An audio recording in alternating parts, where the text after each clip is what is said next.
Bonjour, vous écoutez Pause Report, le podcast qui décrypte et analyse chaque semaine l'actualité de la voile de compétition.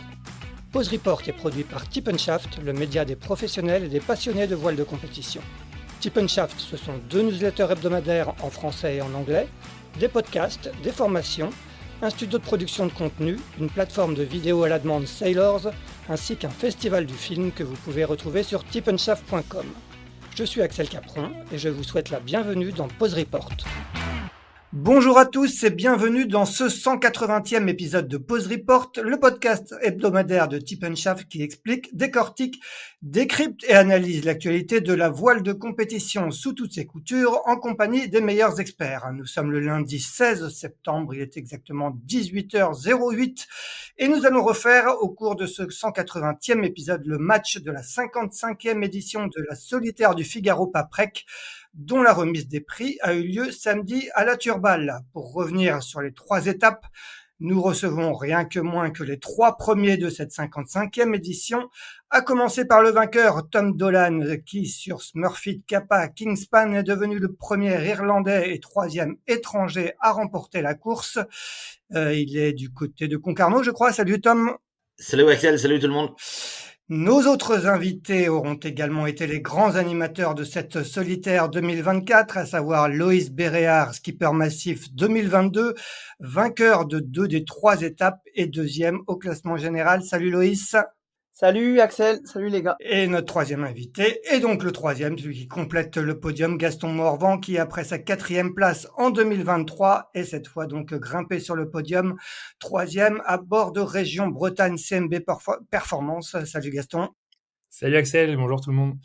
Eh bien messieurs, avant de revenir avec vous dans le détail de ces 3 étapes, je vais faire un bref retour sur cette 55e édition, dont la première étape de 615 000 entre Rouen et Riron en Espagne a été remportée par Loïs Béréard pour ce qui était alors sa première victoire d'étape sur la solitaire, le skipper massif 2022 ayant devancé Basile Bourgnon et le bisu normand Jules Dusselier. Une étape qui au général n'a pas créé de gros écarts puisque, ce qui ne doit pas être loin d'être une première, les 21 premiers se sont tenus en moins de 7 minutes à l'arrivée en Espagne. Changement radical de décor pour la 2e étape de 515 000 entre Riron et Royan, avec une première nuit décisive dans la Molle qui a permis à Tom Dolan de prendre les commandes d'entrée pour ne plus les lâcher et remporter sa 2e victoire d'étape après celle signée sur la première étape de l'édition 2023. Avec cette fois des écarts conséquents à l'arrivée puisque Gaston Morvan 2e a terminé à 42 minutes, Charlotte Yvain 3e à 50 minutes, tandis que nombre de favoris, dont toi Loïs, 7e de cette étape, ont concédé d'1 à 2 heures sur la ligne d'arrivée à Royan. La 3e et dernière étape entre Royan et La Turballe via le sud de l'Angleterre, la plus longue de l'histoire de la solitaire puisque rallongée à 705 000 par le directeur de course Yann Château, a été marquée par une double traversée de la Manche d'anthologie dans des conditions musclées. Et à ce jeu-là, c'est encore Loïs Béréard qui s'est imposé devant Basile Bourgnon et Gaston Morvan. Tom Dolan, 7e, parvient à limiter la casse pour s'imposer au général avec finalement 25 minutes d'avance sur Loïs et 35 sur Gaston. À noter qu'au classement des bisus, c'est Arnaud Biston, 11e au général, qui l'a emporté devant le tout jeune Tom Goron, 18 ans. Voilà pour ce récapitulatif à tout honneur, tout vainqueur, tout honneur, pardon. On va demander à Tom comment il se sent quelques jours après l'arrivée de cette édition de la solitaire du Figaro-Paprec. Est-ce que tu as eu le temps de réaliser que tu l'avais remporté, Tom? Ouais, c'est marrant, c'est juste cet après-midi, quand je suis enfin rentré chez moi, je me suis posé sur le canapé, que ça a tout un peu tombé parce que j'avoue, quand on arrive, après il y a des interviews, des vidéos, des soirées, des repas, des interviews, des soirées, des machins, ça s'arrête jamais et du coup, t'as pas vraiment le temps d'atterrir. Et j'avoue, c'était un peu, ouais, cet après-midi, sur mon canapé à Concarneau, tout est un peu tombé. Tu me disais que tu avais eu le droit hier à un bel accueil justement à Concarneau. Ouais, c'était ouf, ouais, c'était vraiment neuf. Et même ma chérie, il y a des potes qui sont organisés en comité d'accueil et on est passé devant la barre et je dis non, il y a du monde dans la barre pour le dimanche et en fait, ils étaient tous là pour nous, donc on a encore fêté ça une dernière fois, c'était sympa. C'était le gueule de bois le plus sympa de ma vie, je crois. Loïs, Gaston, comment vous vous sentez quelques jours après cette arrivée et ce beau podium? On va commencer avec toi, Loïs. Écoute, Ça va bien, ça va mieux aujourd'hui que hier. C'était un peu, j'ai pris un peu cher quand même enfin, j'ai mis un peu de temps à m'en remettre, mais écoute, là, ça va mieux. Pas trop le temps de chômer parce que ça enchaîne derrière. Donc voilà, ça va repartir dans pas longtemps. Vous me raconterez à la fin de cet épisode de quoi sera la suite sera faite pour vous. Gaston, ça va, toi, bien récupéré? Tu as eu une solitaire un peu difficile, on en reparlera parce qu'il y a quelques petits pépins et notamment sur la deuxième étape qui t'ont obligé à barrer beaucoup. Est-ce que physiquement les batteries sont à plat ou comment tu te sens? Ouais, bah écoute, les batteries à plat, c'est un peu ça, ouais. Ce qui est marrant, c'est que les 3 solitaires précédentes, je sentais pas trop la fatigue arriver tout de suite. C'était plutôt une semaine ou 10 jours après que ça retombait un peu avec l'adrénaline, avec toutes les émotions de la course. Et là, j'ai l'impression que depuis que j'ai franchi la ligne d'arrivée, je suis un peu capoute et je t'avoue que du coup là, j'ai fait une bonne nuit, une bonne grasse mat ce matin, ça va un peu mieux, mais les derniers jours, était assez dur et en plus bah il y avait quand même les soirées, il fallait quand même qu'on fête la victoire de Tom Dolan et je lui devais bien ça d'être présent aux soirées, d'être un peu animateur aussi, donc on a bien profité des quand même des animations à la Turballe, mais la fatigue elle est présente et je sens qu'il y a besoin de breaker un peu, de se poser. Et ouais, un peu dur quand même cette solitaire. Bon, les soirées de fin de solitaire sont en général bien animées. On va faire un retour en arrière et revenir donc au 1er septembre, date du départ de la première étape de cette édition de la solitaire du Figaro-Paprec qui partait de Rouen à destination de Riron. On va peut-être demander à Loïs comment Loïs se présentait un peu le scénario de cette étape quand vous quittez la Normandie. Raconte-nous un peu à quoi vous vous attendiez au moment de vous élancer sur cette étape. Et ben, c'était une étape assez technique. Moi, sur le papier, j'aimais bien cette étape parce que elle regroupait pas mal de trucs qu'on aime bien faire en Figaro. Et il y avait vraiment la première partie qui était très technique le long des cailloux. En plus, on a pris une renverse de courant, donc à La Hague, là, enfin, à la pointe du Cotentin. Et là, c'est vraiment des zones où le courant est très fort, où on a l'habitude des fois de faire plus du kayak que du Figaro. Et en fait, on a vraiment eu cette première nuit très technique qui était hyper sympa, pur figariste. Et puis après, on a traversé la Manche pour aller au sud de l'Angleterre et virer Wolfrock. Et après, on avait le golfe de Gascogne à traverser.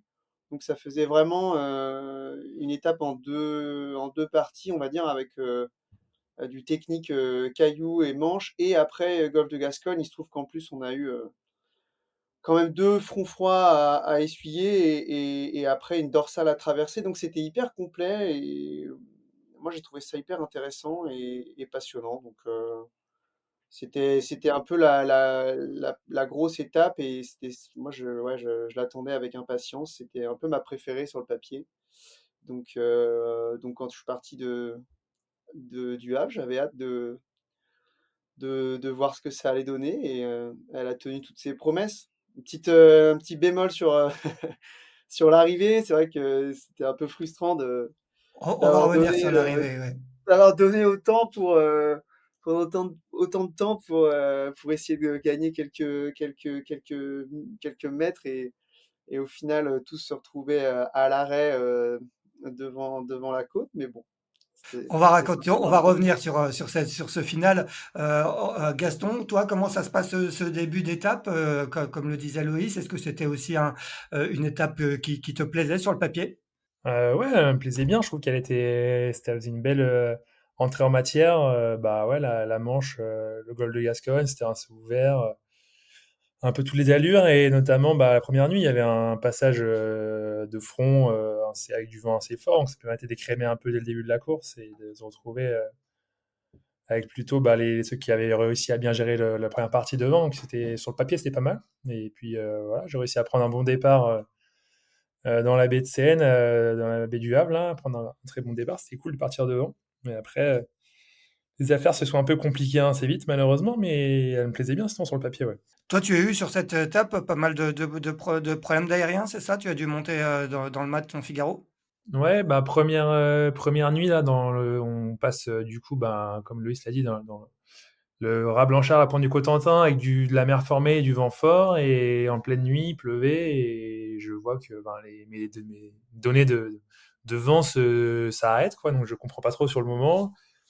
Je passe quelques heures dans des conditions un peu engagées à essayer de réparer, avec ma caisse à outils ouverte, avec en train d'essayer de débrancher les câbles, les rebrancher, de faire tous les manips que je pouvais pour essayer de réparer. Et quand le jour se lève, je comprends que l'aérien est en fait en haut est débranché, que le câble pend, la prise est plus connectée. Donc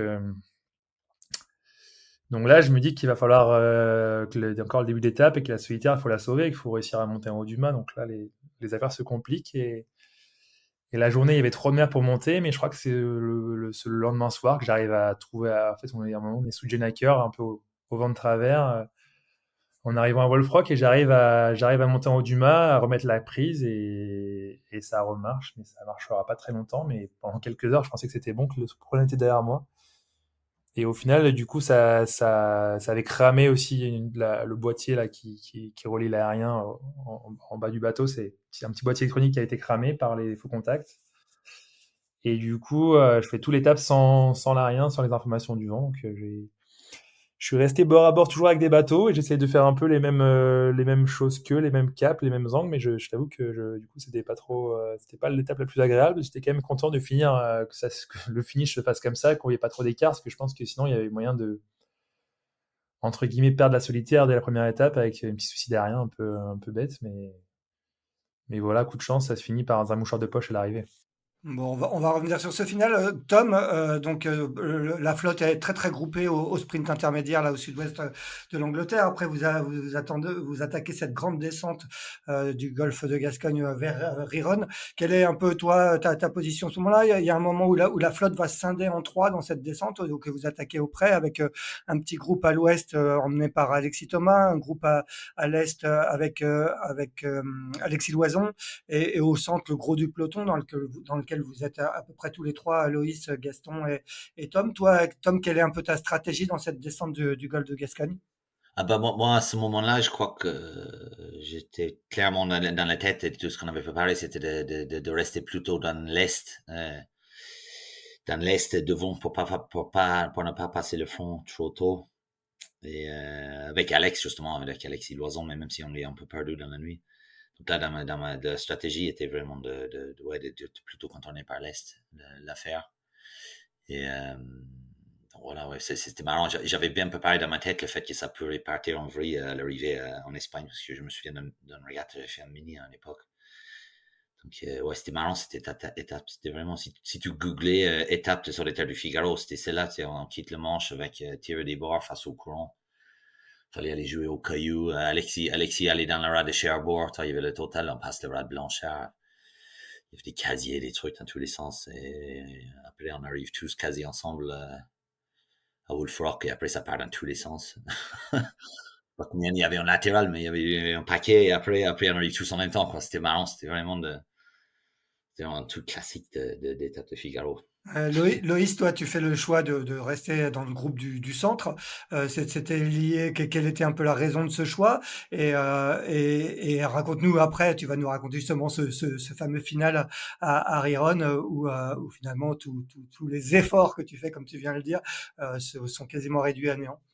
Bah alors l'histoire du franchissement de la dorsale, je me rappelle plus bien, mais les plans, c'était de faire, de la traversée, pour essayer de garder le plus de vent possible, pas forcément couper le fromage, mais d'aller tout le temps vite. Alors j'avais des repères, des waypoints, j'avais bien préparé mon truc. J'ai un tout petit peu adapté la stratégie par rapport à la flotte et au placement que j'avais à ce moment-là. Mais en tout cas, j'ai un bon souvenir d'une belle bataille avec Basile et Elodie là, où on a sûrement fait un peu trop d'empannage et on a sûrement fait un tout petit peu trop de route, mais au final on est ressorti avec un bon angle et ça nous a permis de bien allonger la foulée, mais bon, ça ça a servi à rien. Donc, mais bon, si, ça nous a quand même permis de terminer sur le podium, et ça c'est toujours bon à prendre, et puis ça fait du bien à la confiance. Et puis c'est vrai que moi à cœur de gagner une étape, donc j'avais un peu satisfait mes envies, mes ambitions sur cette solitaire dès le début, donc c'était plutôt agréable quand même. Raconte-nous cette fin d'étape, comment ça se passe? À quel moment tu comprends que ça va se jouer finalement dans un mouchoir de poche, tout ça? Et comment tu arrives à finalement à quand même terminer sur la plus haute marge du podium sur cette étape? Heu, Bah, je comprends, bah, on s'est fait toute une nuit, à fond la caisse, sous spi, low fait, donc c'est-à-dire avec un angle serré, où le bateau va vite et où j'étais clairement en speed test avec Basile Bourgnon, qui est super rapide à ses allures. Bon, je me défends quand même pas trop mal, mais il fallait être sur la balle et barré, donc un bord assez physique quand même. Et puis en pleine nuit, bon ben, on aime bien dormir au lieu de faire ça. Donc bah, et puis en arrivant le matin, on a très vite compris, c'était pas très loin de la terre, vers 10 000 ou 8 000, quelque chose comme ça. On a ralenti, le vent a molli crescendo, et puis pour finalement quasiment s'essouffler complètement. Et puis bah là, on a vu les AIS revenir un par un, donc voilà, on savait que on savait qu'il y aurait une sorte de nouveau départ. Il se trouve que notre petit avantage sud a suffi pour redémarrer un tout petit peu devant les autres. Mais quand je dis un tout petit peu, on parle de une ou deux longueurs de bateau, c'était vraiment rien. Et, euh, et voilà, il a fallu. Puis après, voilà, c'est de l'exercice de figariste avec un bateau qui fait 3 tonnes dans 5 nœuds de vent et un résidu de houle pour faire porter le spi. C'est un peu un truc bizarre, mais c'est une compétence qu'il faut avoir, et on a réussi à rester devant. Et il y en a quand même Thomas de Dinechin qui a failli nous coiffer au poteau, mais on a réussi à enchaîner les empannages. Je pense que enfin, en tout cas, mon expérience, je crois, m'a permis de rester devant, j'espère. Cette première victoire d'étape, j'imagine que tu courais derrière depuis maintenant un bout de temps. Et à l'arrivée, c'était quoi le sentiment? C'était justement la joie de remporter enfin cette première victoire d'étape ou quand même Ouais, ou un peu de regret de voir finalement que c'était presque une étape pour rien au classement général? non, bah, je courais après depuis longtemps, pas forcément en fait. J'avais plus au fond de moi envie de bien briller sur le classement général de cette course de la solitaire, en tout cas les années précédentes. Et le fait d'avoir réussi, d'avoir accompli ça l'année dernière, j'étais un peu plus libre aussi et maintenant, ouais, j'avais envie de goûter à la victoire d'étape. C'était devenu un objectif plus que de regarder le classement général. Donc c'était un objectif un peu nouveau.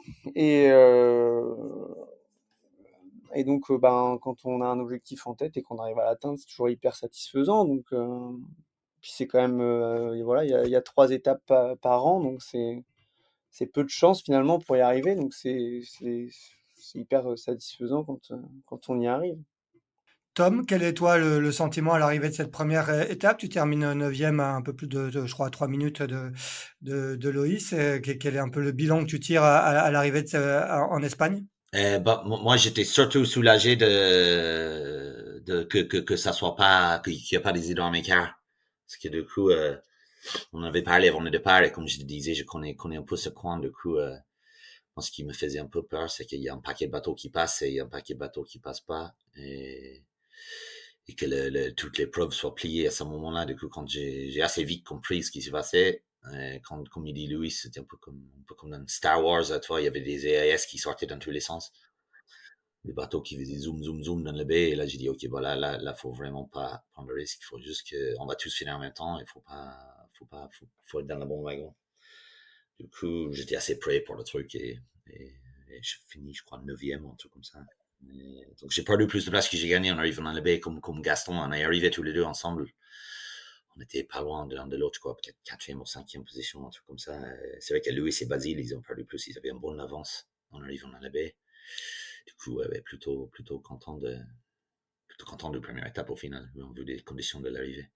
Gaston, j'imagine que toi aussi, c'est un peu en fonction, compte tenu de ce que tu nous as raconté avec tes problèmes d'aérien, j'imagine qu'à l'arrivée à Riron, c'est vraiment un peu le soulagement d'avoir limité les dégâts. Ouais, clairement, le soulagement, je sais que bah, moi, ce que j'avais peur un peu, c'était cette première étape, c'est de se faire éliminer du classement général. Donc, je voulais vraiment sécuriser, arriver avec bah, si possible, une telle étape ou de un peu d'avance sur les autres, mais surtout ne pas perdre un peu le classement général, la victoire générale enfin, de pas hypothéquer toute cette partie-là dès la première étape. Et du coup, c'était chose faite.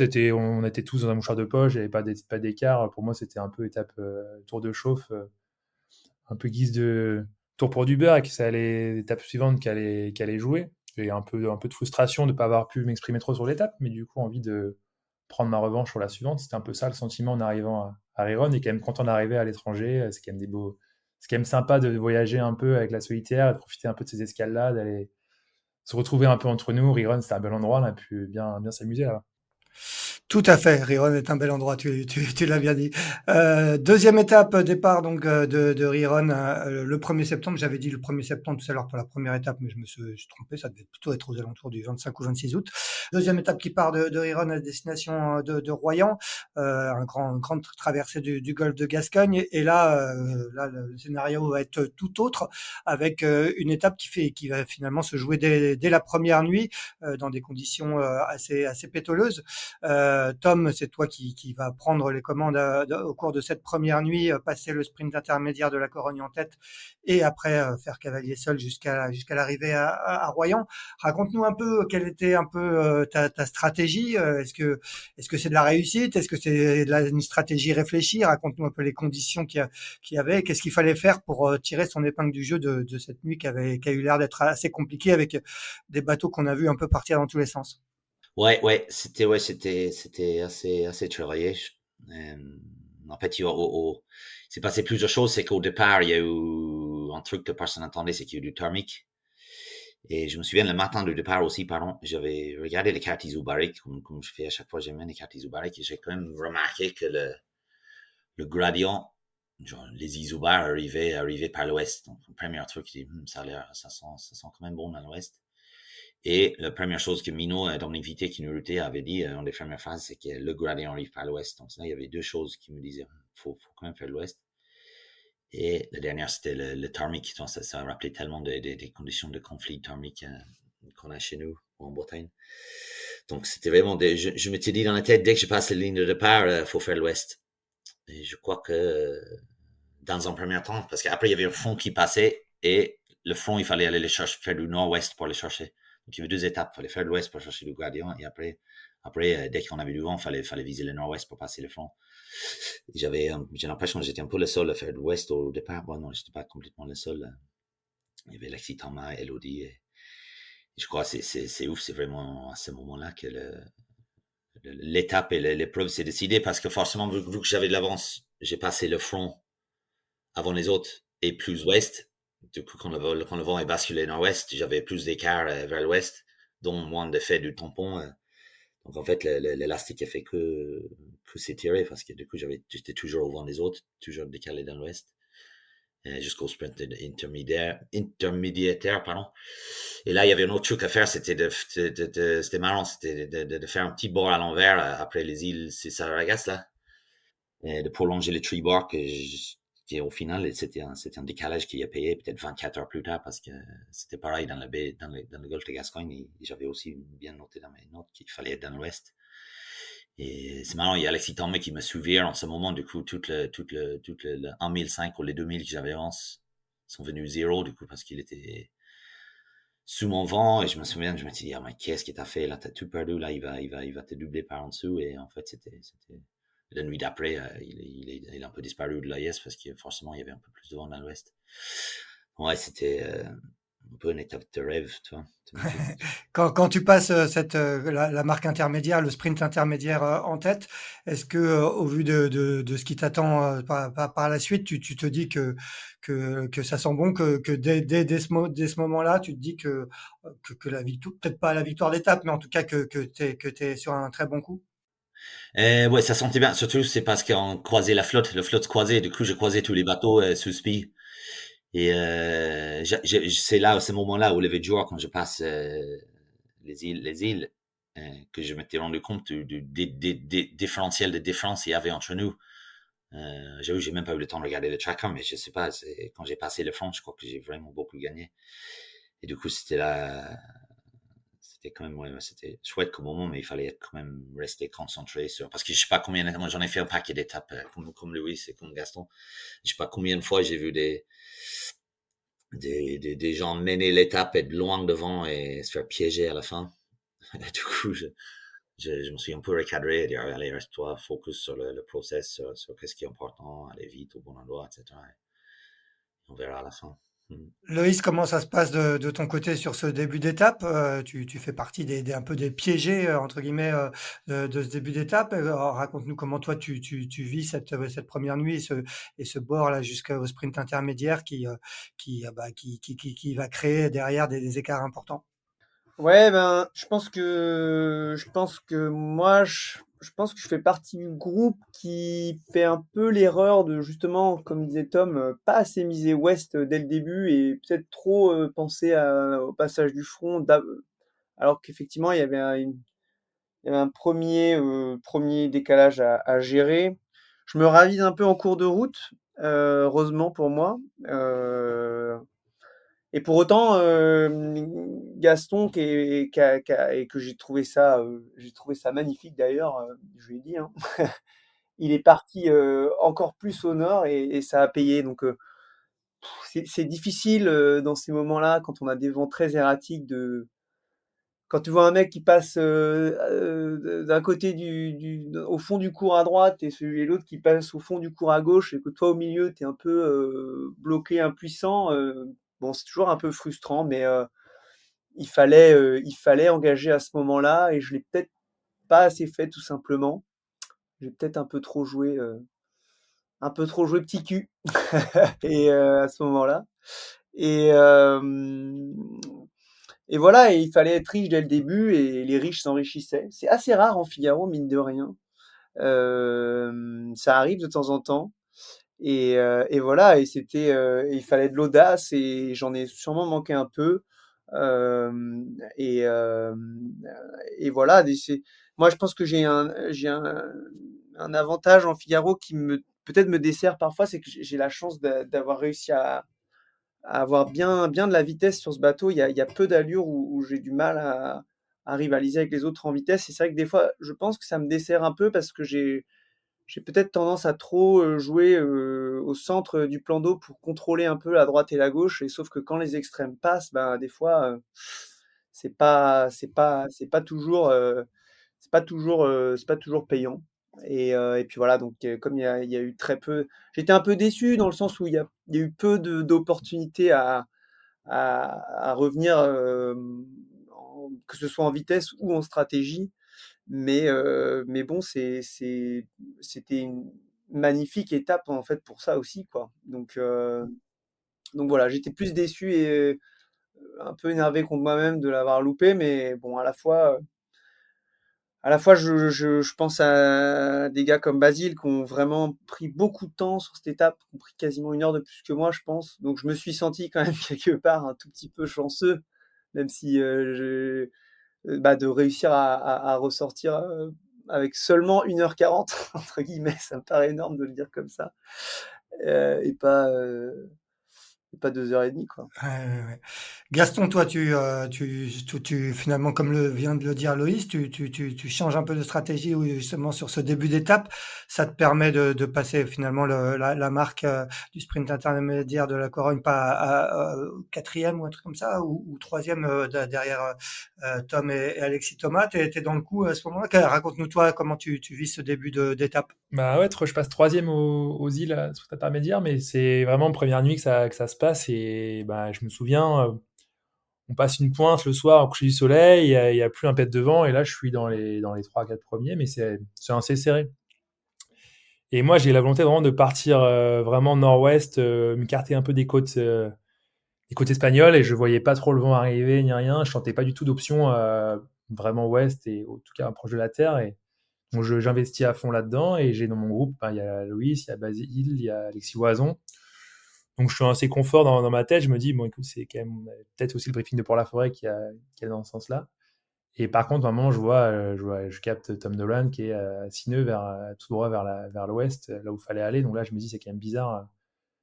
C'est quand même bizarre, il est à Sineux, ça va faire mal, mais je me dis qu'il n'y a aucun moyen de toute façon d'aller le rejoindre. Il n'y a plus assez de vent pour aller faire quelque chose. Donc je me dis, je reste sur mon idée. Et là, un par un, je perds, les bateaux ils virent, je me retrouve un peu tout seul dans mon option et je pense à perdre espoir. À un moment, je me dis que ça va commencer à faire mal, cette idée un peu à la con de rester tout seul à faire du nord, du nord-ouest. Et à un moment, bah, je mets mon spi, je suis tout seul en tribord à mur, tout le monde est en bâbord à faire de l'ouest, et d'un coup, hop, je chope une petite bouffe de vent comme j'espérais, et hop, j'en panne, et là, toute la nuit, j'arrive à cavaler à 4-5 nœuds, et tout le monde est à 0 nœuds dans mon sud, et je récupère mon avance comme ça. Et ce qui fait que en fin de nuit, quand on récupère le vent du front, le vent assez fort, j'ai fait vraiment tout le tour de la paroisse, et tous les copains qui étaient autour n'ont pas eu beaucoup de vent de la nuit, et moi, j'ai réussi à avancer. Et même malgré ça, j'ai quand même du retard sur le groupe de Tom avec Alexis Thomas, ils étaient 3-4. Mais on passe le front, et là, ça cavale vers les îles espagnoles. Et je suis allé bord à bord avec Charlotte Sivan. C'était sympa. On était sous Genac là, et après dans l'autre sens, il a fallu remonter. Et on avait quand même un peu d'avance. Du coup, on croise tout le monde. La flotte se croise aux îles, et donc je comprends qu'il y a quand même quelques leaders, enfin quelques favoris qui sont un peu derrière. Donc ça c'était plutôt bien pour moi. Mais après, on sait que sur la solitaire, tout peut se jouer jusqu'à la fin. Et dans la fin, quand on remonte après, quand on passe la pointe espagnole Cap Finistère et qu'on retourne vers Royan, il se passe beaucoup de choses. Il y a vachement de nuages, et du vent hyper instable avec des gros grains qui passent, et certains s'arrêtent, d'autres avancent. Et c'est un peu un coup toi, un coup moi. Et je pense que le fait, comme disait Tom, d'être un peu décalé, un peu plus ouest, un peu plus loin des côtes espagnoles, on a un peu moins cet effet-là, donc on arrive à recreuser encore un peu. Et j'arrive à doubler Alexis Thomas qui se décale un petit peu plus en dessous de moi et qui est un peu plus impacté par ces nuages-là. Et du coup, ça fait une seconde place à l'étape. Donc je suis content. Et puis je vois qu'il y a un peu d'écart, mais je sais que voilà, Tom, pour moi, l'avance qu'a Tom sur cette étape-là, c'est pas non plus de quoi figer un classement général. Je sais que l'étape suivante va être longue et que le contrôle va pas être facile, mais puis j'aime bien être en position de chasseur. Sur la dernière étape, ça m'allait bien d'être second comme ça, avec même s'il y a un peu de retard. Je me dis que je vais réussir à combler ce retard-là. En tout cas, j'y crois, mais voilà, hein, c'était une belle étape on arrive à Royan, je suis quand même assez content. Tu termines deuxième en ayant eu des problèmes de pilote, hein. Je crois que tu as dû barrer, tu as dû barrer beaucoup. Dans quel état tu termines cette étape? Ouais, écoute, souci de vérin sur l'étape. Moi, je crois que c'était pas ma solitaire. Ça fait 4 ans que je fais du Figaro, j'ai aucun souci sur le bateau. Et là, en 2 étapes de la solitaire, j'ai plus de soucis que dans toute ma, toute ma carrière en Figaro. Mais le sort qui s'acharne un peu sur moi. Mais écoute, j'ai dû barrer beaucoup. Ouais. À un moment, ça marchait pas. Je me suis dit, bah là, écoute, tu vas devoir barrer pendant toute la fin de l'étape. Et je me suis craché dans les mains. Je me suis dit, allez, c'est bon, il va falloir se mettre. Ça va faire mal. Mais écoute, si ça marche, si tu arrives à aller jusqu'au bout, ça va peut-être faire une belle chose au général. Et donc, ça, c'est ce que j'ai fait. Et en fait, à la toute fin, ça a fini par remarcher. Dès que le vent s'est calmé, j'ai réussi à remettre le pilote, à faire quelques petites siestes au fond du bateau. Mais à un moment, c'était chaud. Ouais. Je me disais que j'allais pas réussir à aller jusqu'au bout, mais les heures de barre étaient longues et je m'endormais un peu à la barre. Des fois, je me réveillais, le bateau il était plus du tout dans le bon axe et j'allais plus du tout vers Royan, mais plutôt vers l'Espagne. Et ça, c'était pas des bons moments. Mais écoute, c'est ça aussi le Figaro. Ben, tu passes des heures à la barre et c'est dur et ça va avec la course. Mais c'est sûr que j'aurais préféré avoir le pilote avec moi. Tom, à l'arrivée de cette étape, tu crées quand même un écart important, même si Gaston disait qu'il estimait que c'était pas irrattrapable. Tu as, je crois, 57 et 58 minutes d'avance au général sur Gaston et Charlotte Yvain avant d'attaquer la troisième étape, plus d'une heure ou deux sur les autres favoris. Je crois que Loïs le disait, il est 1h40 de son côté, sixième à ce moment-là. Quel est un peu, qu'est-ce que tu te dis à l'arrivée de cette étape? Est-ce que tu commences à te dire, est-ce que est-ce que ça va pas être mon année ou, comment on est quand on a une avance qui est quand même assez conséquente sans être non plus irrattrapable? Bah, je me laissais pas dire que c'était bon. J'ai regardé ou suivi un peu le truc et j'avais appelé assez vite le préparateur mental pour qu'il m'aide à gérer ça. Non, je me suis vraiment mis dans un mode comme si rien n'était et juste concentré. il me concentrait chaque jour sur la récupération, la nutrition, la préparation du bateau, le météo pour l'étape d'après, parce que ça peut faire une sacrée distraction quand même de commencer à imaginer une victoire du général sur l'épreuve. Bon, j'essaie au mieux, hein, j'ai quand même commencé à fantasmer un peu sur le truc, mais en plus, en plus, c'est assez compliqué comme truc à gérer. Et, Quel est ton sentiment de remporter cette étape? L'année dernière, tu avais remporté la première étape, mais ça a été sur tapis vert parce qu'il y avait eu une pénalité qui avait été infligée à celui qui sera plus tard disqualifié complètement, Benoît Tudury. Là, c'est une vraie. Est-ce que tu te dis, elle était plus belle parce que c'est quelque part une vraie victoire sur l'eau? ouais, là, c'était vraiment plus belle. En plus, c'était l'étape de rêve. Hein. De toute façon, j'imagine, j'étais devant pendant tout le truc. C'était pas un coup foireux à la fin. J'ai pas fait un truc trop extrême au niveau météo, je pense pas en tout cas. Et alors qu'en Irlande, je me suis un peu parti toute seule quand même. Donc ouais, c'était vraiment l'étape de rêve, quoi, parce que toi, je menais devant, j'arrive avec de l'avance. En plus, j'arrive sous le soleil, sous spi. Je me suis failli échouer quand même, mais et surtout, c'est arrivé en France. Du coup, il y a des bateaux dans tous les sens. Je me souviens, toi, il y a une armada de bateaux qui sort. Il y a des drones, des trucs. Il y avait Michel Desjoyaux sur son kata. La première chose que je fais, c'est que je cocotte pendant un empannage.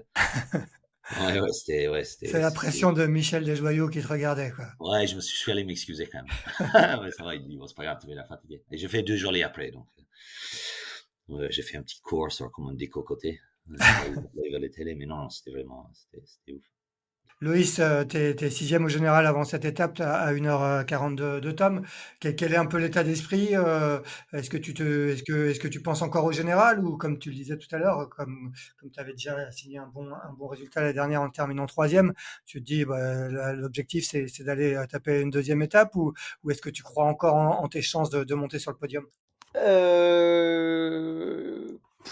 Pour être honnête, ouais, j'y crois toujours, ouais. J'y crois toujours parce que, en fait, par expérience cette course, elle est tellement, cette course au temps cumulé là, elle est tellement, peut tellement se passer plein de trucs. Il peut tellement y avoir des retournements de situation. Je veux dire, en plus on partait pour quand même beaucoup de vent, dans des conditions, quand même engagées. Il peut y avoir de la casse matérielle aussi. Bon, les bateaux sont éprouvés, mais tu peux déchirer un grand spi, tu vois, en voulant attaquer trop, tu mets le grand spi, tu le déchires, et du coup, tu te retrouves sans grand spi pour finir. Ça peut vite faire des écarts, tu sais jamais ce qui peut se passer. Franchement, je savais que c'était beaucoup, hein, et mais j'y croyais, ouais. Ouais, j'y croyais, et puis en plus, c'était un peu ma dernière étape. J'avais envie de me faire plaisir, de me donner à fond, et c'est des conditions que j'aime bien. Donc, j'ai joué l'étape à fond, et puis je me suis dit, on verra bien ce qui se passe, quoi. Mais je suis pas parti découragé, au contraire, pas du tout. Je suis plutôt parti revanchard et plein d'envie que l'inverse. Je me suis dit, le vent va tourner. Et, euh, et voilà. Tom, tu voulais ajouter quelque chose? Ouais, je crois que moi et Louis, on était tous les deux là en 2019. Ça nous a marqué un peu, je crois, que pour dire qu'on Voilà. s'est jamais gagné, on s'est jamais perdu, les écarts qu'il avait. Non, mais c'est ça, exactement, exactement. Tu nous rappelles l'histoire de 2019? À Origny, passage à Origny. Ah, le fameux passage à Aurigny, oui, oui, on se rappelle des images des bateaux qui font du surplace le long de la presqu'île du Cotentin et je crois qu'il y en avait que trois qui étaient passés. Si je me souviens bien, c'était Anthony Marchand, Alexis Loison et il y en avait un Gilles, troisième. Et Gilles Gilles Damail. Et Damaye. Gilles Damaye, Et que exactement. j'avais avec moi, du coup, justement, j'avais pas le droit d'oublier. Gaston, toi, quel est un peu l'état d'esprit? Tu disais, tu aimes bien cette position de chasseur. Tu étais à un peu moins d'une heure de Tom au départ de cette étape. Quand tu vois la configuration météo de l'étape avec pas mal de vent annoncé, une grosse étape de 700 000, toi aussi, tu te dis que la victoire elle peut être à ta portée. Ouais, écoute, je suis remonté comme un coucou hein, avec bah, cette position-là, l'étape qui est longue. Surtout qu'elle était déjà prévu qu'elle soit longue et le directeur de course a choisi de la rallonger. On passe de 600 et quelques à plus de 700 000. Donc là, je me dis, bah écoute, plus c'est long, plus ça me va aller bien.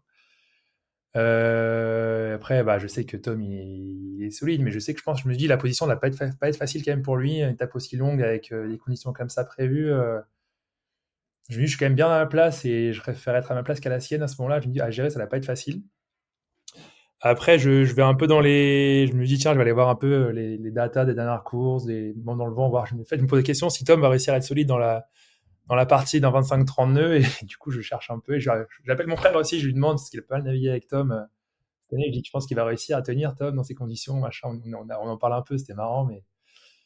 Et tu vois, je me focalise pas non plus sur Tom et sur le classement, mais j'y pense un peu quand même à savoir s'il va réussir à tenir. Et en même temps, bah, derrière moi, il y a quand même quand même pas mal de monde, hein. On est tous hyper serrés. Il y a Hugo Dallène, il y a Charlotte, il y a Loïs, Martin Lepape. On a tout un petit paquet, un petit groupe derrière, je pense, à vouloir le croquer. Donc voilà. Et après, bah, la météo, ça annonçait une belle étape. Ça allait être un peu technique et tactique sur le début de course. Et après, il allait falloir gérer le bateau pendant toute la boucle en manche jusqu'au retour. Mais ouais, dans ta position, écoute, moi, je suis content d'être dans cette position-là. Et je pense que je me dis qu'en tout cas, ça va être l'étape qui va. Si je fais une belle étape, je vais pouvoir gagner la solitaire. Et si ça se passe pas si bien que ça, sûrement que non. Mais je me dis que tous les quarts sont entre mes mains. Et, et je sais que Tom est très bon et très solide là-dedans et qu'il a l'expérience et il fait plusieurs saisons en Figaro 3, qu'il a la maîtrise du bateau. Donc je sais que ça va être un beau battle, c'est sûr. Tom, toi, au départ, le matin de cette étape, est-ce qu'il y a une boule au ventre, un peu de pression quand le directeur de course annonce que l'étape est rallongée de 100 000, tu te dis, zut, c'est 100 000 de plus pour mes concurrents pour essayer de me reprendre mon temps. Quel est un peu l'état d'esprit, sachant le scénario météo qui vous attend? Ouais, c'est vrai que j'avais un sacré boulot au ventre quand même, ouais. Parce que on avait dit un truc avec Gilda, je sais pas si c'était une connerie peut-être, en regardant maintenant, c'est qu'il m'avait dit que le tout dernier bord, pour finir, on allait être sur les portières sous grand speed, on allait être à 10 nœuds en moyenne, donc il fallait juste pour que Gaston me colle une heure, faut qu'il y ait 10 000 entre nous, ce qui est quand même assez rare qu'on arrive à mettre 10 000 à quelqu'un, surtout sur une étape comme ça. Donc on était dit en gros le seul moyen de faire ça, c'est si j'éclate le grand speed dans le vent fort, si j'ai pas le grand speed pour le dernier bord. Du coup, je pense qu'en réfléchissant maintenant, je crois que ça m'a un peu, mon objectif, du coup, était à moins de 10 000 d'être à moins de 10 000 de Gaston à la passage du Ratsan en retour, je crois qu'il est pas bon. Parce que du coup, je concentrais mal sur le météo, tu vois, j'ai pas fait un super bon dernière étape. Justement, parce que j'étais tout le temps cédé par Uliu Gaston. Et méga peur d'éclater le grand speed pour le dernier bord. Du coup, c'est là où ils sont un peu partis parce qu'il y a un kit Wesson et je mets le petit parce qu'ils nous annonçaient les guerres et le temps que je la fasse et je change l'autre, 1 000 d'avant, c'est devenu 5-6 000 et c'est à ce moment-là, je me dis là, ça sent pas bon de le faire. Mais, heureusement, les écarts, au final, c'était On va raconter après cette fin d'étape. Il y a eu une double traversée de la Manche d'anthologie, hein, dans des conditions assez engagées. Je crois que vous aviez 25-30 nœuds avec Rafale à 35-40. Des conditions, finalement, Loïs, tu le disais, que toi, tu apprécies particulièrement. Raconte-nous un peu comment c'était cette chevauchée fantastique à travers la Manche comment on vit ça. Bah, déjà, il a fallu, il a fallu arriver jusque-là. Oui, déjà, ouais. On a quand même fait une montée là depuis Royan vers l'île de Sein qui était quand même qui était longue, hein. On a mis du temps à y aller et il y a eu beaucoup plus de jeux que ce que je pensais. Et c'était hyper intéressant. Moi, je suis parti quand même plutôt en tête. À un moment donné, j'ai perdu beaucoup et j'ai réussi à me refaire. C'était Gaston, pareil. Et c'était passionnant cette partie-là. Et moi, j'ai trouvé ça presque plus marrant que les transmanches où c'était juste un peu bourrin. Mais, euh, mais pour revenir à la transmanche, non, moi j'étais exactement dans le même esprit que Tom. C'est marrant. En fait, en arrivant je savais qu'à la fin, si on n'avait pas le grand spi, on était foutu et que il fallait faire attention à gérer un peu le bateau pour une fois. C'est vrai qu'en Figaro, d'habitude, on est tout le temps à faire les bourrins et, et on bat tout le temps à fond et on n'a pas trop on a rarement les pieds sur le frein. Et du coup, à tel point que en fait, on a passé le Ouessant, donc on est passé dans le Fromveur, dans le passage du Fromveur, et parce que c'était favorable pour le courant, etc. Et donc Basile était juste devant moi et je me suis posé la question. Il y avait quand même déjà du vent. Bon, le bulletin météo était quand même un peu violent.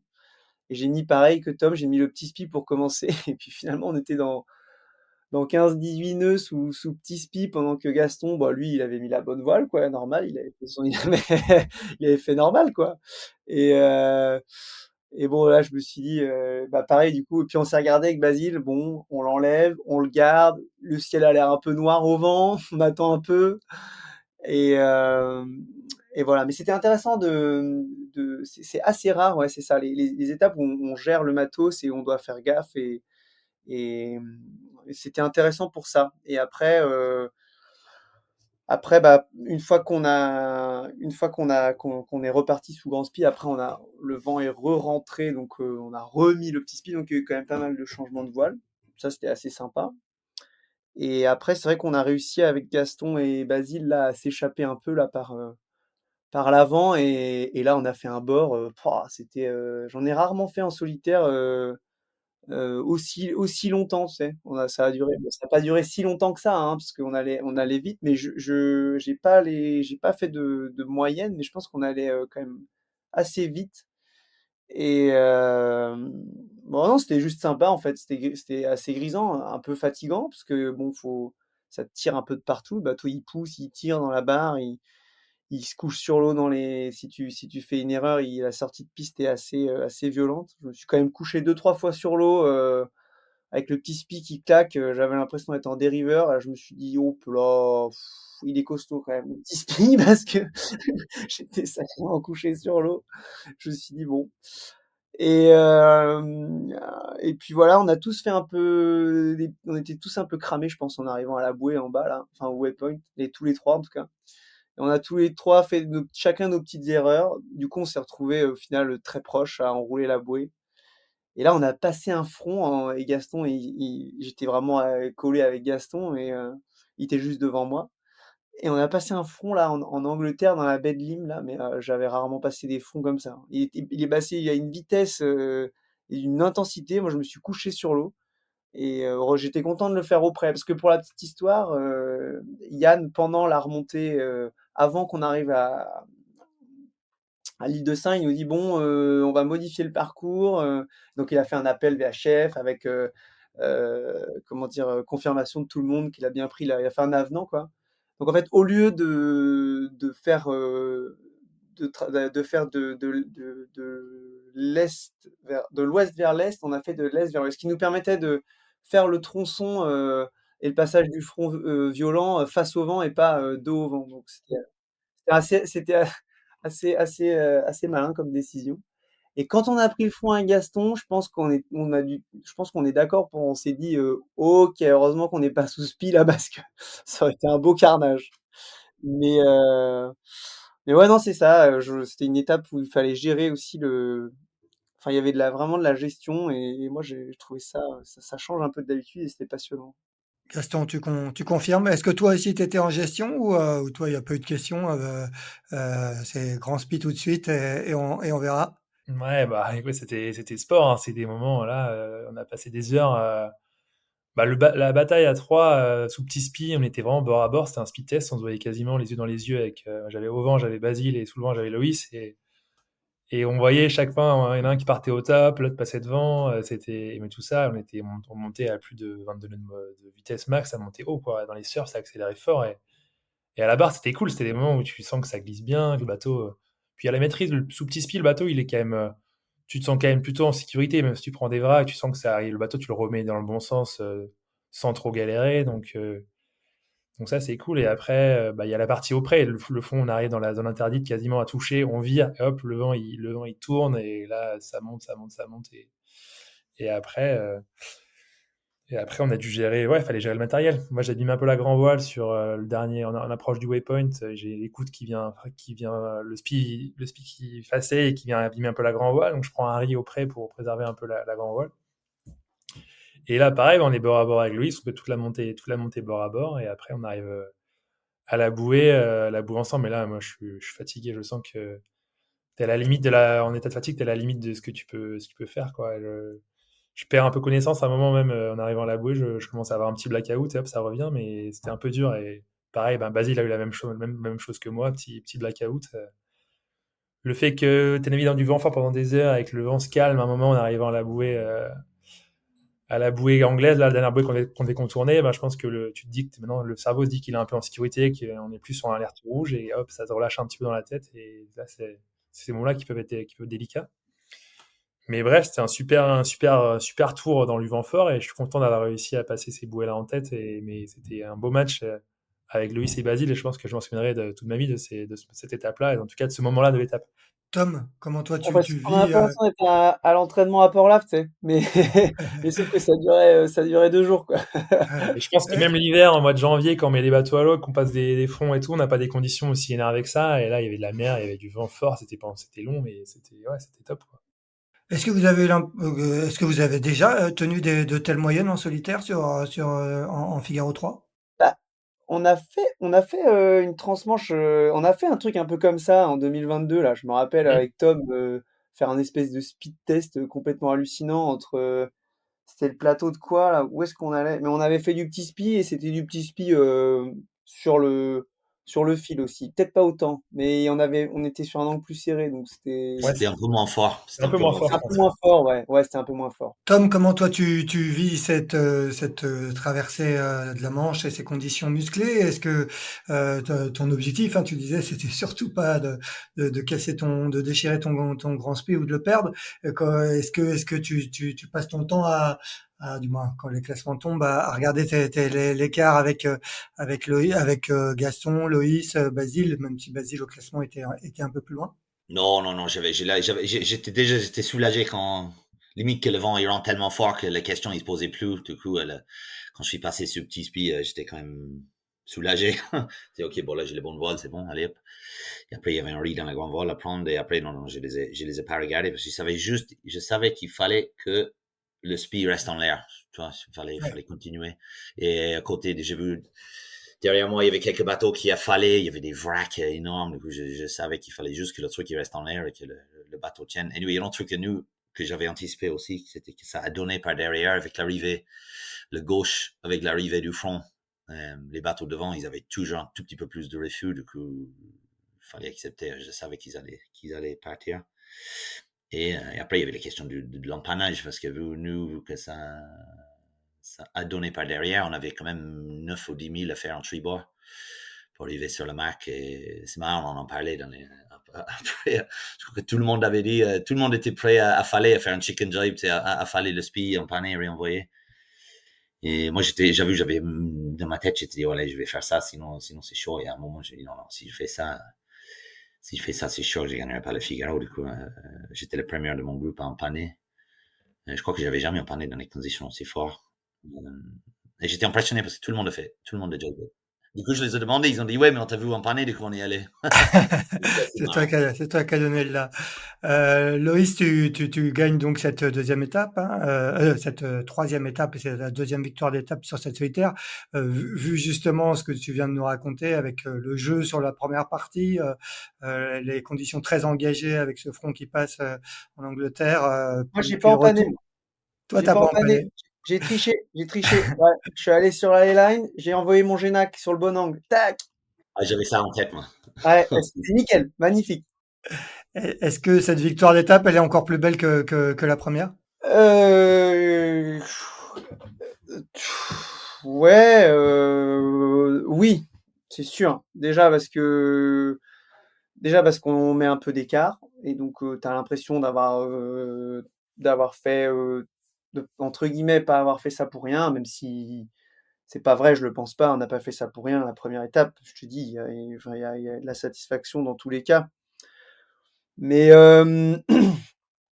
c'est quand même des moments assez rares de gagner déjà tout court et de gagner une étape du Figaro, bah encore plus. Donc forcément, en faire deux sur la même édition, ouais, c'était un peu dans le domaine du rêve, quoi. Donc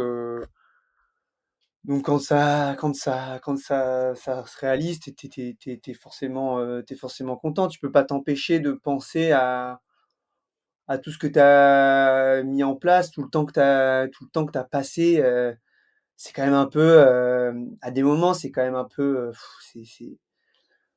faut être un peu siphonné pour passer des heures. Et non, mais c'est vrai, passer des heures et Ouais. des heures et des hivers à Port-la-Forêt, là, à se cailler, à choper des onglets, à être gonflé de partout. Je me rappelle, enfin, franchement, on y a passé du temps. C'est quand même 7 ans enfin, moi, j'ai passé, ouais, c'est presque 7 ans de ma vie à faire que ça et à y penser quasiment tous les jours. Enfin, vraiment, quoi. Et donc, bah ouais, forcément, quand tu arrives à gagner et plusieurs fois, ben, c'est hyper bien. Ça fait du bien. Et quand il franchit la ligne, c'est tout de suite aller regarder la carto pour voir où est Tom et Gaston et les autres ou Non, non, même pas. Enfin, en fait, oui, on me l'a tout de suite. De toute façon, on me l'a tout de suite mis sous le nez, j'ai envie de dire. Mais je vais te dire, j'étais content dans tous les cas. Puis il y avait quand même beaucoup de temps, donc je savais que, enfin, je croyais pas trop au fait. C'est plus à terre quand je suis arrivé, on m'a dit, mais si, tu vas peut-être gagner, tu vas peut-être gagner. Je me suis dit, bon, bah écoute, tant mieux. Mais franchement, j'étais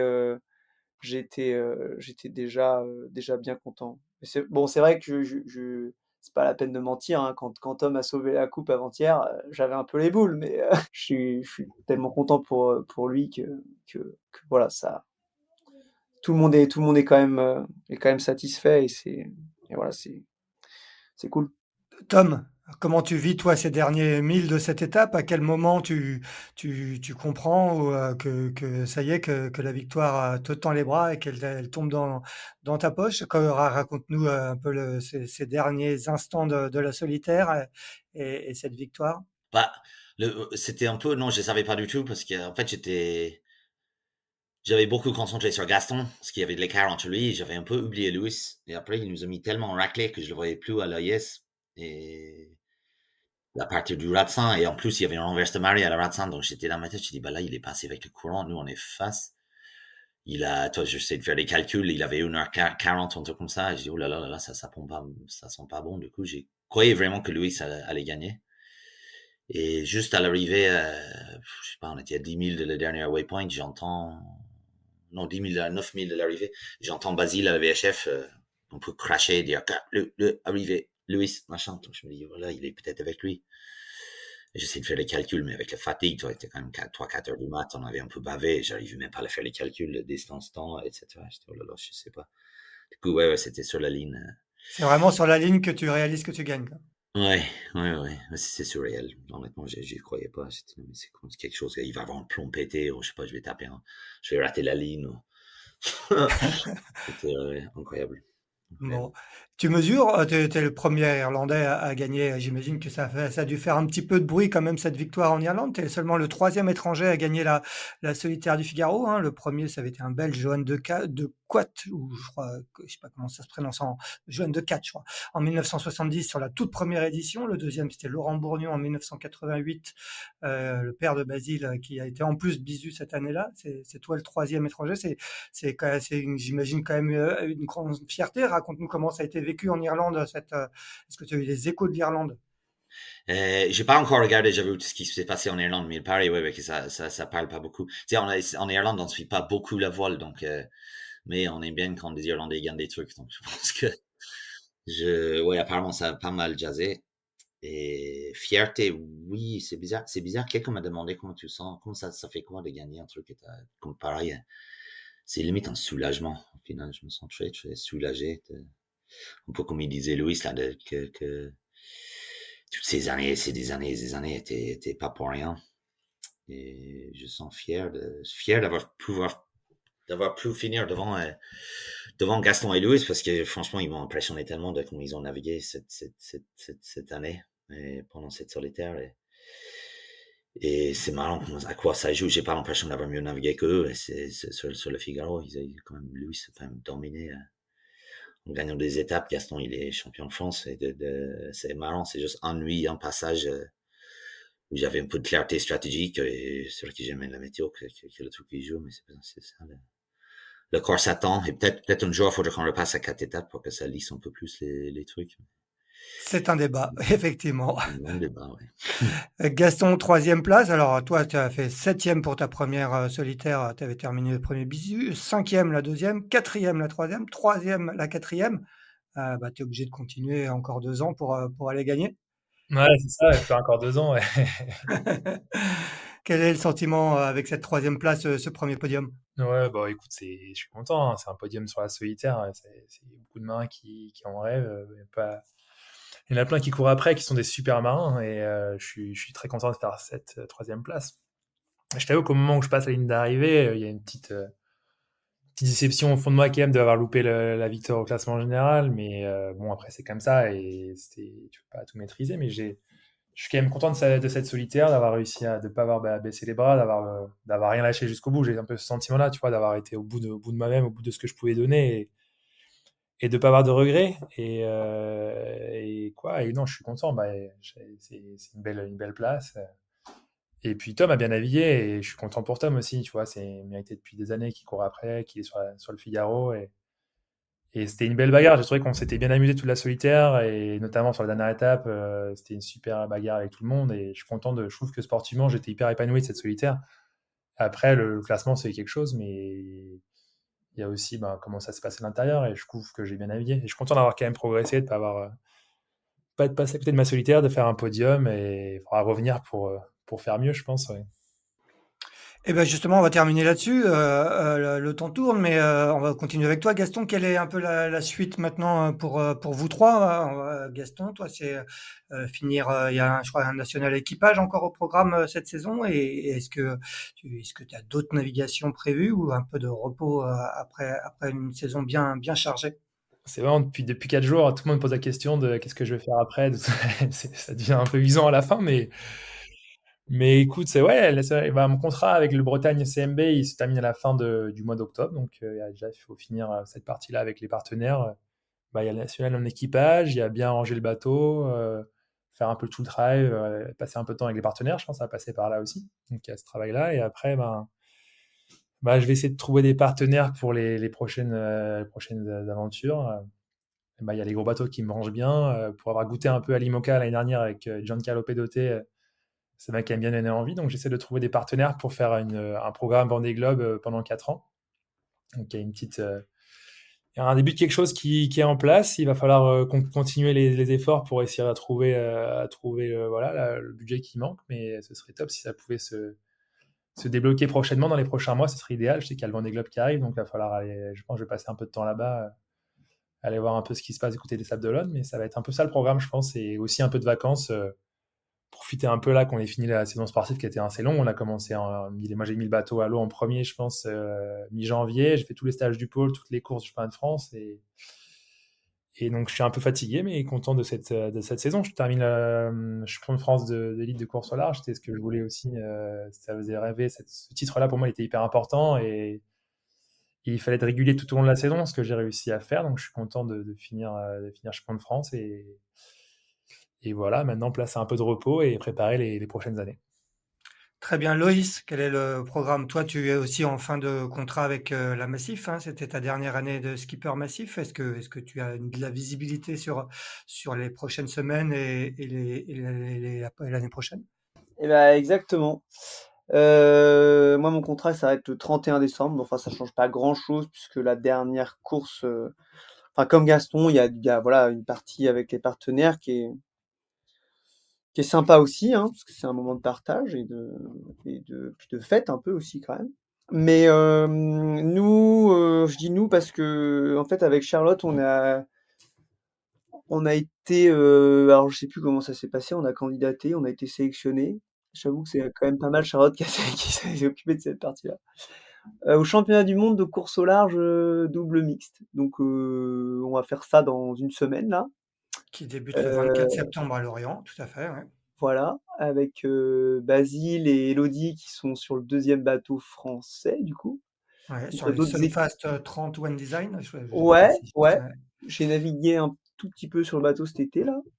Donc on va renaviguer un peu sur le bateau là. Cette semaine, début de semaine prochaine et puis on va faire cette épreuve. On va faire le national aussi, mais plutôt en mode copain pour un peu, je vais emmener mes préparateurs et tout ça pour les remercier de tout ce qu'ils ont fait, tous les moments où ils nous larguent les amarres et des fois ils ont un peu envie d'aller naviguer quand même, donc on va faire un moment sympa avec eux.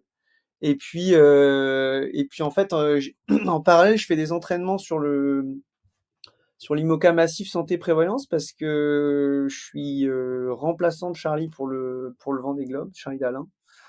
Donc il y aura pas de problème et tout va bien se passer, il prendra le départ. Mais sauf que s'il y a un problème, il faut quand même que je fasse attention parce que c'est quand même une grosse responsabilité. Donc voilà, c'est une belle marque de confiance aussi du partenaire. Donc je m'applique quand même à prendre mon rôle à cœur et c'est pas très et j'ai franchement pas besoin de me forcer parce que le bateau est incroyable. Il fait presque un peu peur, mais il est incroyable et je prends beaucoup de plaisir à naviguer et à participer aux entraînements sur ce bateau. Et voilà. Et pour la suite des événements, écoute, rien n'est sûr et certain. Avec massif, sans massif, l'IMOCA, pas de l'IMOCA. Moi, il y a une course qui me fait rêver depuis que je suis tout gamin, c'est quand même la Route du Rhum, en multicoque, parce que j'adore les multicoques et je suis profondément passionné de multicoque. Donc voilà, j'ai pas de comme Gaston, il y a rien de ficelé à 100%, mais en tout cas, il y a beaucoup d'envie et on verra bien ce que l'avenir nous réserve. Donc ça serait une route du Rhum en Ocean 50 dans 2 ans, si tout va bien? Ouais, Ou en ultime? ou un Vendée Globe dans 4 ans. Ouais, un Vendée Globe dans 4 ans. On Dans va les 2 cas, terminer. je serai un homme heureux. On va terminer avec Tom. Quelle est la suite du programme pour toi, Tom, une fois que tu auras bien digéré cette belle victoire? Ouais, j'avoue, j'ai un peu de taf cette semaine, c'est que je vais essayer de prendre le temps de répondre à tout le monde pour tous les messages que j'ai eus. C'est un truc que j'aime bien faire, c'est de répondre à toutes les gens. J'ai vu mon paquet de messages, donc je vais essayer de faire ça. Un peu de paperasse, comme nous tous, un peu de facture à régler. Et après, ouais, il y a des sorties de programmées avec mes partenaires à Lorient. Je les emmène à Goa faire un resto et retour. Et là, les demandes de sortie ont un peu explosé. Il faut que je prenne le temps de faire ça. Et après, je vais probablement continuer en Figaro l'année prochaine. J'avoue, j'aime bien ça. C'est probablement une saison un peu moins chargée. Avec peut-être une petite balade en Irlande avant la solitaire, qui sait. Donc ouais, c'est un peu ça. Et aussi, on a peut-être un titre à défendre sur le National Figaro avec Gaston là. Je sais pas, je vais un peu chauffer l'autre soir, donc faut m'embarquer. Bon, donc tu défendras ton titre si tout va bien l'année prochaine. Allez, pourquoi pas. Ça peut être sympa. Bon, super. Merci à tous les trois. Bravo pour cette belle solitaire du Figaro. Bonne continuation dans vos projets respectifs. Quant à nous, on se retrouve mardi prochain pour le 181e épisode de Pause Report. Bonne journée à tous. À bientôt. Merci, Axel. Merci. Ouais, merci Axel et puis les gars, à tout bientôt. Hein. Merci d'avoir écouté cet épisode de Pause Report. N'hésitez pas à nous dire ce que vous en pensez en bien ou en mal et n'hésitez pas à le partager. Si vous souhaitez suivre l'actualité de la voile de compétition, je vous encourage à vous abonner à la newsletter de Tip & Shaft, envoyée chaque vendredi à 17h. Pour vous inscrire, ça se passe sur tipnshaft.com. À bientôt!